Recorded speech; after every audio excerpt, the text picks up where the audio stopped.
గంజాయి సప్లై చేస్తున్న ఓ యువకుడిని సుల్తానాబాద్ పోలీసులు పట్టుకున్నారు. పెద్దపల్లి జిల్లా సుల్తానాబాద్లో పోలీసులు వాహనాల తనిఖీ చేస్తుండగా స్కూటీలో గంజాయి తరలిస్తున్న ఓ యువకుడిని అదుపులోకి తీసుకున్నారు. మహారాష్ట్రలోని చంద్రపూర్ నుంచి గంజాయి తీసుకొచ్చి సప్లై చేస్తున్నట్లు పోలీసులు తెలిపారు. చంద్రపూర్లోని రైల్వే బస్సు టికెట్ కూడా వ్యక్తి దగ్గర లభ్యమయ్యాయని తెలిపారు. గంజాయితో పాటు స్కూటీని కూడా సీజ్ చేశారు.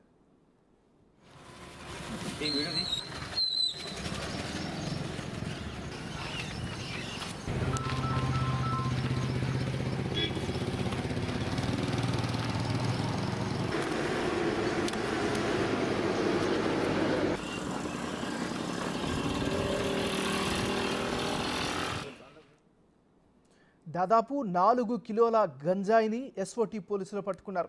దుండిగల్ పోలీస్ స్టేషన్ పరిధిలో ఒరిస్సాకు చెందిన శుభకంత జన అనే వ్యక్తి నుంచి గంజాయిని స్వాధీనం చేసుకున్నారు. నిందితుడు ప్రీమియర్ ఇంజనీర్ కంపెనీలో సెక్యూరిటీగా పనిచేస్తున్నాడు. ఒరిస్సా నుండి గంజాయిని తీసుకొచ్చి ఇక్కడ అమ్ముతున్నట్లుగా పోలీసులు తెలిపారు.